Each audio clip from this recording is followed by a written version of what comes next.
coasted through your Champions League group fairly comfortably. You're joint top of the Premier League, but for goal difference. Given the number of injuries you've had and a few controversial VAR decisions, is that about as well as you could have hoped things would be at this stage?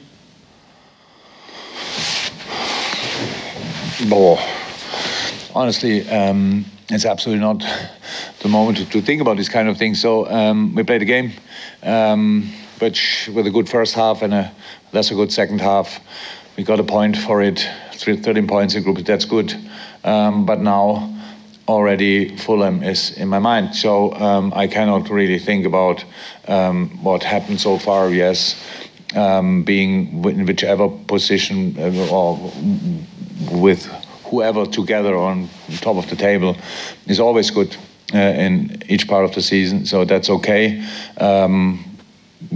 We feel we could have had even more points.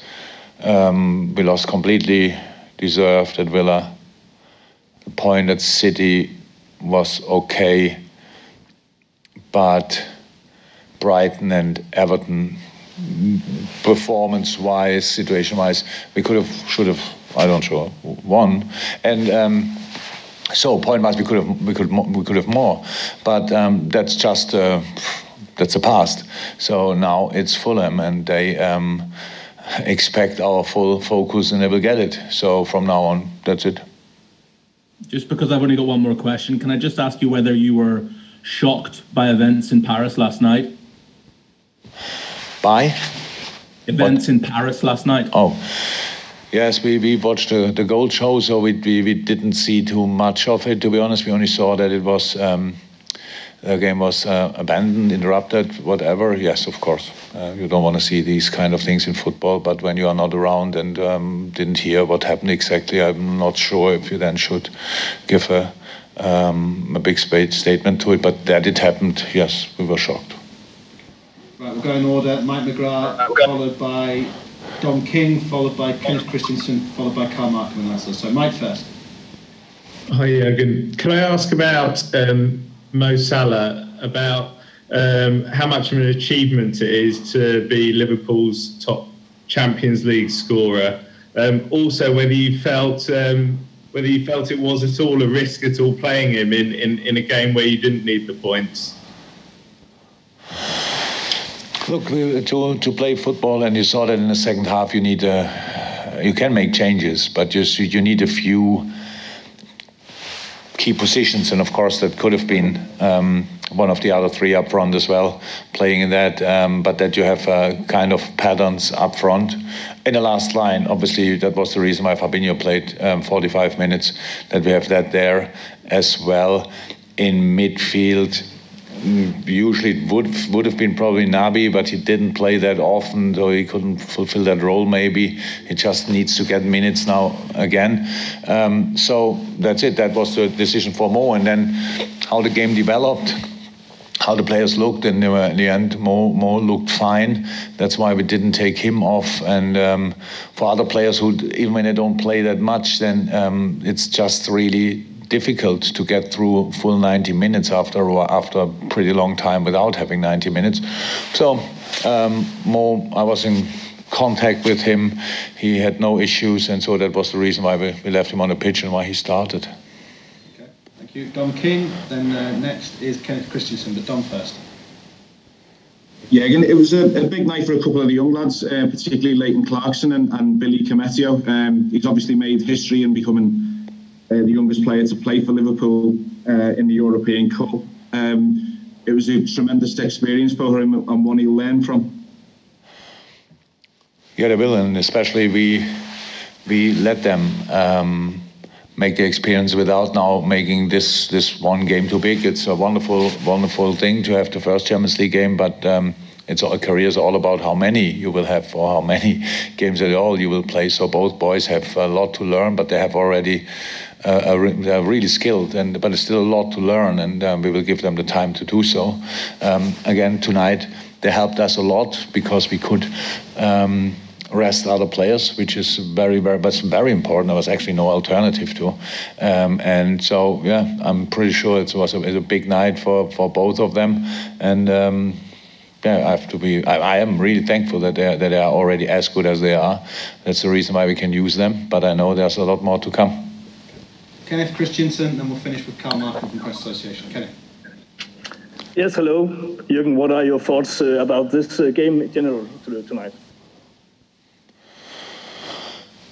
Different halves, huh? Two different halves, completely different. I liked, especially with so much changed team like we had tonight, the football we played in the first half, the way we played, the way the boys adapted. Not to forget that Takumi Minamino played now only the second time on that position, once in Brighton, which was a different game.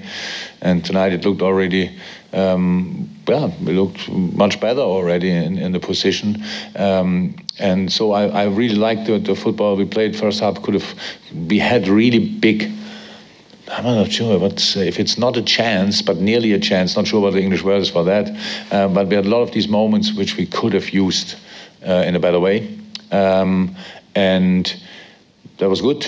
We wanted to build on that in the second half. That didn't work out. And we didn't play football anymore. And Midtjylland got even more physical. Pretty direct, a lot of balls now. We didn't defend their throw-ins that good anymore, so it's not rocket science that they always try to switch the side with these balls. It's just if you don't defend it on the one side, then you have to run to the other side and defend it there, so that's much more intense. First half we did that much better than second half. So all these little things. But the main part was we didn't play good enough football in the second half, and that's the reason why the game was much more open in the second half. The situation when Midtjylland scored the goal was really unlucky that Kostas Tsimikas was outside, I think. Now Leighton was in a left-back position. That's why it was really close, I think, with offside, no offside. So if there is the usual player on that position, then it's probably offside. Because we all thought it's offside, but it was not. So they get a penalty, 1-1, and now momentum completely swapped to Midtjylland. They were really believing, and we were only hard working. In the moments when we played football, we were immediately in and around their box with really a lot of space because of the man marking of Midtjylland, which is when you move. When you move a lot in the right moment, then you can really use that. We did that in some moments really well, but in the end. They scored their goal and another one, which was then slightly offside. We scored a goal, which I've heard meanwhile was handball. 1-1. That's it. Okay, final question or questions from Carl Markham, and then we're finished. Carl. Hi, Jurgen. Hi, Carl. With Salah now going past Gerrard as the club's leading scorer in the Champions League, is there anything left to say about his talents, about his goal scoring form and how he scores the goal and when he scores the goals? Not sure. So one record after the other. So it's I didn't know that he could break this record tonight. But yeah, I'm pretty sure he is proud of that. He should be. Exceptional player, absolute exceptional player. Since we worked together, obviously a lot of things clicked really for all of us. He helps the team massively, and he knows that he and appreciates the help of the team as well. So if we would have only more, then even the incredible number of goals he scored wouldn't have been enough to be as successful as we were. So thank God others scored a lot of goals as well. And that made this team really successful. But that Mo is a very exceptional player, I think. Nobody doubted it, but if you need numbers to prove, then he delivers that as well. And if you can do it quickly, what was your assessment of the application of VAR tonight?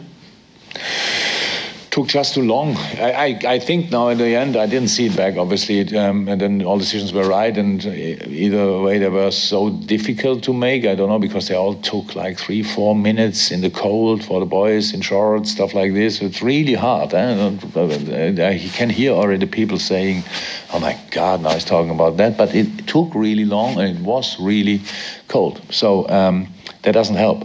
But in the end, I used to be I used to be one of the people who said, yes, VR is a good idea. I'm really not sure if I would say that again, to be honest. But now we have it, and now we have to deal with it. Thank you, Carl. Thank you, everybody.